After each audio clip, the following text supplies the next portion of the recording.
उदार मनाला कोटी कोटी प्रणाम. सदाचार हा भक्तीचा आणि परमेश्वर प्राप्तीचा मार्ग तुम्ही सांगितला.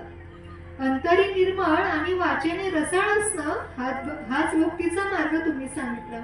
तुम्हाला पत्र लिहिण्याचे कारण एवढेच की तुम्ही तुमच्या आयुष्यात जो कष्टाचा हिमालय पेरलात ना, त्याबद्दल आम्हाला अतृप्तर वाटतेच हो. पण तुम्हाला एक प्रश्न विचारण्याचे धाडसही करावेसे वाटते. तुम्ही जीवनात खूप कष्ट सहन केले, समाजाला तुम्हाला वाळीत टाकले, संन्यासाची पोरं म्हणून हिणवले, पण समाजाविषयी तुम्ही कोणताही दुजाभाव केला नाही.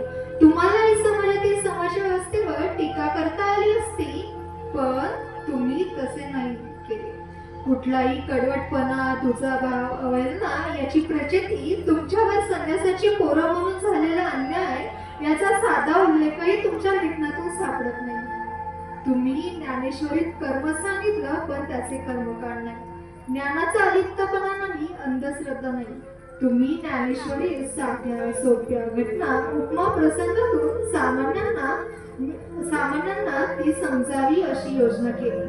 आजच्या जगात हृदय हरवलेली माणसं सापडतात, पण तुम्ही हृदयाचे नारायण झालात. तुमच्या वडिलांनी विठ्ठलपंतांनी संन्यास घेतला, परत गृहस्थाश्रमात आले, प्रपंच केला, हा अधर्मच आहे असा तेव्हाचा समाज मानत होता. तुम्ही धर्माची थट्टा करत आहात असे धर्म मार्तंडांना वाटत होते. संन्यासाच्या पोरांना परत समाजात घेतले तर प्रलय होईल आणि अशातच माऊली तुमच्या वडिलांना या धर्म मार्तंडांनी देहांत प्रायश्चित घ्यायला लावले. कुठेतरी तीर्थक्षेत्री जाऊन स्वतःला अर्पण करा, जल समाधी घ्या. देहांत प्रायश्चित, अंगावर आभाळ कोसळावे असे ते शब्द तुमच्या आई रुक्मिणीच्या कानावर आदळले हो. आपली चिमणी पाखरं या जगाच्या भरवशावर सोडून जायची. आपल्या मागे या शास्त्री लोकांनी यांना पुन्हा त्रास दिला तर? या प्रश्नांच्या आवर्तनावर एक संयमी लहर उभारली आणि तुमच्या माता पित्याने तुम्हाला व तुमच्या भावंडांना एकटे सोडून जगाचा निरोप घेतला. दुसरा दिवस उजाडला, तुम्हाला अनाथ पोरके करणारा. इतके लहान तुम्ही, कोठे जाल, कसे राहताल, काय खाताल, पण तुम्ही सामान्य थोडेच होता. तुम्ही होता देवाचे लेकरं, जणू सर्व काही सोसावयास या भूमीवर अवतरला होता. तुमचे थोरले बंधू निवृत्तीनाथ आणि तुम्ही मोठेपण पांघरले आणि सोपान मुक्ताईला मायेने सावरले. पण काही धर्मकुटाळ होते, ते तुम्हाला त्रास देत छळत. ज्ञानेश्वर महाराज, तुम्ही खूप सहन केलेत हो, पण कधीतरी तुमच्याही संयमाचा बाण फुटला. तुम्ही माधुकरी मागायला गेले असताना तुमच्या भिक्षेत एका कुटाळाने काय टाकले असेल हो? मुठभर माती. सहनशक्तीचा कडेलोट होऊन तुम्ही तत्काळ घरी आलात आणि दार लावून घेतले. आपल्या ज्ञानादाराचे मन खूप दुखावले आहे असे समजता मुक्ताईने साथ घातली. विश्वर आगे झाली वनी, संत सुखे व्हावे पाणी, शब्द शस्त्रे झाले क्लेश, संती मानावा उद्देश. असे म्हणताना जणू संतांचे अवतार कार्यच तिने आपल्या विनवणीतून सांगितले. ज्याच्या अंगी दया क्षमा तो संत. विरक्त कोणाला म्हणायचं? ज्याला लोभ शिवत नाही. जगात सुखी कोण? ज्याच्या मुखातून सात्विक ज्ञान पाझरते आहे. साधू होणे म्हणजे लोखंडाचे सने काय खाणे आहे. तू निर्मळ आहेस ज्ञानदाता, दार उघड रे. समाजाने तुम्हाला केलेल्या जखमांवर छोट्या मुक्ताईने हळूवार कुंकर घातले.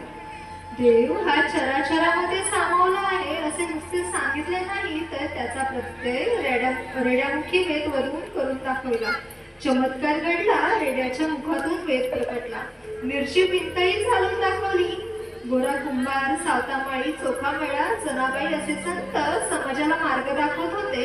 तुमच्या मनी आले आणि या सगळ्या भक्तांना कुठेतरी एकत्र जमवले पाहिजे विचार स्मरला आणि समोर उभे राहिले पंढरपूर.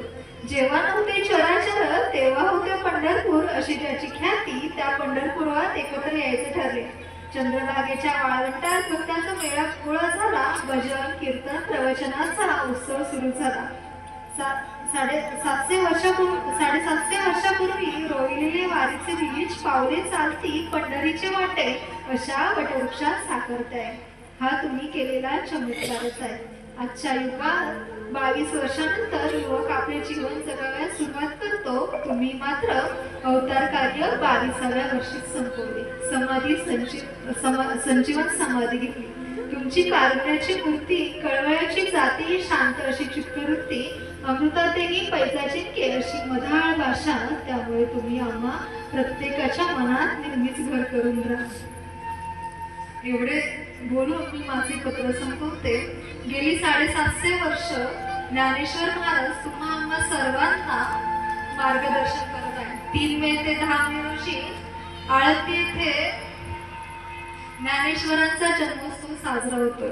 750 वर्ष झाले ज्ञानेश्वरांनी आपले अवतार कार्य संपवून, तरीही आपल्या मनात ज्ञानेश्वर रुजत आहे. धन्यवाद.